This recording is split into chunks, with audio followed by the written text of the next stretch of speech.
下げて一直線、こういう感じ。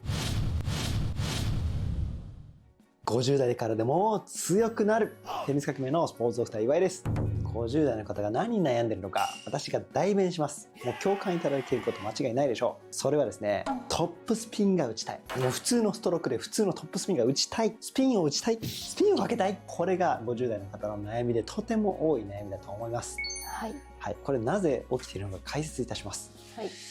その昔、ラケットがまだウッドラケットだった頃っていうのがありました。木でできているラケット。今日ね、試合会場でね、そのウッドラケットを使って出てる方がいるんですけど。ウッドで。ラケットの大きさがまずこれの2分の1です。2分の1。そう、すごい共感いただける方多いと思います。聞いたことないメーカーのラケット、川崎とかね、ヤマハとかね、もう今は作ってないメーカーさんのラケットなんですけど、とにかく飛ばないと、今のラケットより。なので、こうやって、で、押し出すしかなかったんですね。ボールをこうしっかりと返すには。なので、昔のテニスの教科書を見ると、しっかり横向いて、もうこうして、ラケットを長く押し出しましょうみたいな。こういう打ち方が載ってるんですよ。こういう打ち方。わかる？でもややスライスなんです、これ。もうなんかもう極端に言うと。こういう感じ。で、その教科書を読んでる時代がなかった。ラケットが進化しても。で、俺もだってその教科書読んだから。で、こんな打ち方してるやついなくねっていうふうに思ったんだけど、アンディ・ロティックとかさ、出てきてさ、こんなんもう、こんなんから、こんなになってるのにさ、まだ俺らが読んでた教科書はこうだから、何これみたいなギャップが生まれてるっていう歴史的な背景があります。はい。はい、共感いただけたと思います。で、それでまあなんかね、急に新しいラケット来て、みんなプロがこんなやり始めて、グリグリのスピン打つジュニアとかが出てきて、なんじゃこりゃってなって、スピン打ちたいってなってるのが50代の方だと思うんだよね。てかスピンちゃんとかけないと、もうラケット飛びすぎて、どうやって試合展開をしていったらいいか分かんないっていう、そういう状況にもなっちゃってるわけ。それで、まあ大問題なのは、50代の方が普通にスピンかけようとしてもマジでかかんないらしいんだよね。かかんない。マジでかかんないらしい。で、なんでなのっていうのを解説します。はい。で、スピンを打つためには、こっからね、実はまあ柔らかくここヘッドダウンする必要あるわけ。ラケットヘッド、これラケットヘッドって言うけど、はい、こう50代の方はこうね、ここ固めて、手首固めてこう押し出してっていうことをなってきた。でもうすんごい低いボールいくんだけど、逆にそれすごくねって思うんだけど、でもそれだとさ、このラケットだと飛びすぎるから、アウトするかもしれないし、ネットする可能性はすごく高いし、試合がすごい難しくなっちゃうわけ。だからそれを避けるためにこのラケットヘッドが落ちるっていうのが非常に大事。これにはこのまず細かいこと言うと前腕の柔軟性が必要なのこれ。なんか落ちちゃうと、ラケットが不安定になっちゃうから、ボールがいろんな方向行っちゃいそうで、怖いです。怖いし、固めろってアドバイスがあったりするんだ。でもまあその感覚はねぶっちゃけ人によって違うから、ここからある程度固めて打った方がいいっていう人もいるし、そういうタイプの人もいます。なんですけど、まあほとんどのケースでっていうか、スピンかけたいなら下げなきゃいけないんで、もう物理的にボールより下からラケット入ってこないとスピンかけられるの難しいから、ここから入ったらもう上からこすったらもう絶対下行くよくやるでしょ。下からこう入りたいわけだから、もうここから手首しならなかったらもうこうやって体下げるしかないね。体っていうか腕を下げちゃう。ラケットがここからこう下がってきたら腕は高いけどラケットが下っていう状態が作る。でもここの手首がうまく柔らかく使えないよけどスピンかけたいっていう場合はもう腕ごと下げるっていう作戦がありますね。はい。これでも一応できます。だからまあ激しいのはいかないけど、まあ試合はしやすくなると。一つスピンかけるのに重要なのが、ここからですね、骨盤の動きっていうのがこうまるっきり違うわけよ。昔クラシカルテニスみたいな骨盤をできるだけこうね残して胸開かないようにして押し出すみたいな。それが今はこう回転させてね、胸も開いてでこうかけていくみたいな、この動きを習得しなきゃいけないから、ここの骨盤の動きっていうのを習得しないとなかなか難しかったりする。体重移動タイプは？これはその回転タイプであっても体重移動タイプであっても、ここからこういう動きで、この動きがまあスピンをより深くかけたいんだったら、こう下からねこう突き上げるような動きになってくるということなんですね。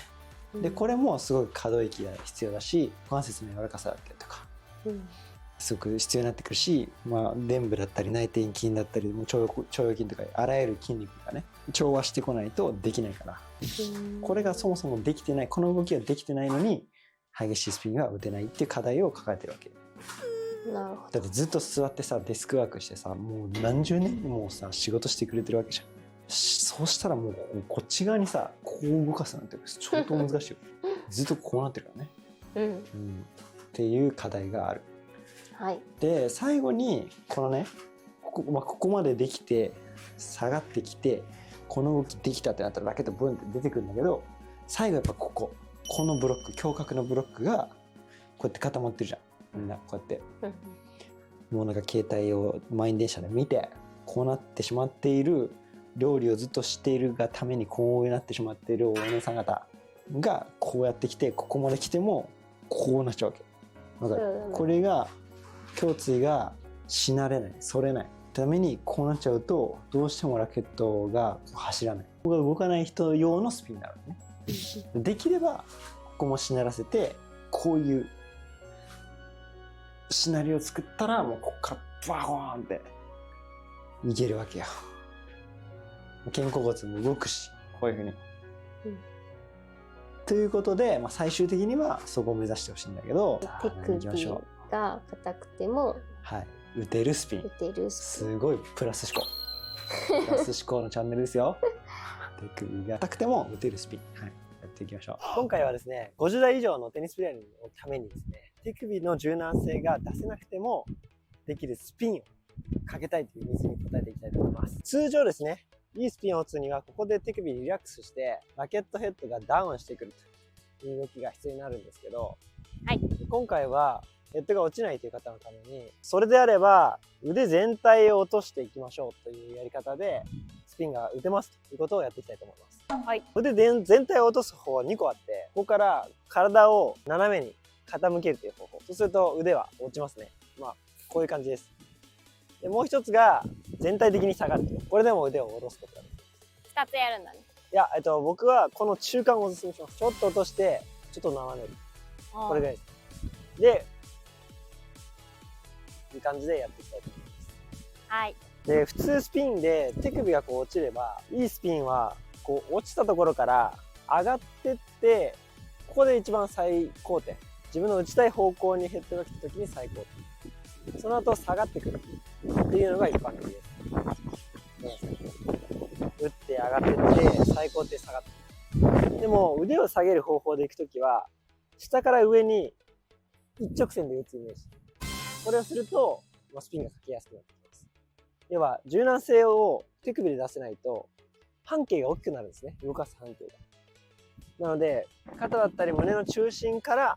動かしてくるんで、半径が大きくなる分下から上を一直線で持ってくるイメージでやってみてください。じゃあ行きましょう。下げて一直線、こういう感じ。斜め一直線、どうでしょう。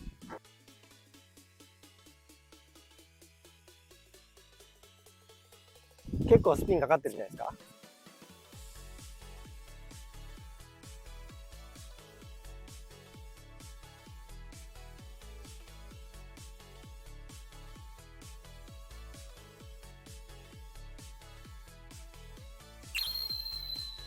手首が硬くても打てるスピンを教えていただきありがとうございます。だから自分が今どの段階にいるのかっていうのを今度見たら分かるんで、一発で。ホームチェックサービスが必要な方はメールマガジン随時ご案内していきますので、ぜひ今のうちにメールマガジンに登録してください。手首が動かない方でも打てるスピンというのをやってきましたけど、この動きをずっと繰り返しているとですね、まず強いボールが打てないっていうのが正直なところなんですけど、それで強いボールを打とうとすると、代わりに使っている膝だったり股関節のところにすごい、力の負荷がかかってきてしまいます。なので膝と股関節をすごく痛めやすい打ち方になってきます。あとは手首が固定している分、衝撃がですね手首にきますし、肘や肩にも痛みが、きやすいという打ち方になってますので、ぜひですねこれを続けるのではなく柔軟性を高めていくというところでエクササイズの方に取り組んでいただけたらというふうに思います。それではこの動画いいなと思っていただいた方は高評価、チャンネル登録、通知のオンをよろしくお願いします。フォームチェックやフィジカルに関する情報はメルマガにて配信しておりますので、ぜひご登録よろしくお願いします。それでは毎日テニス革命。ファイヤー。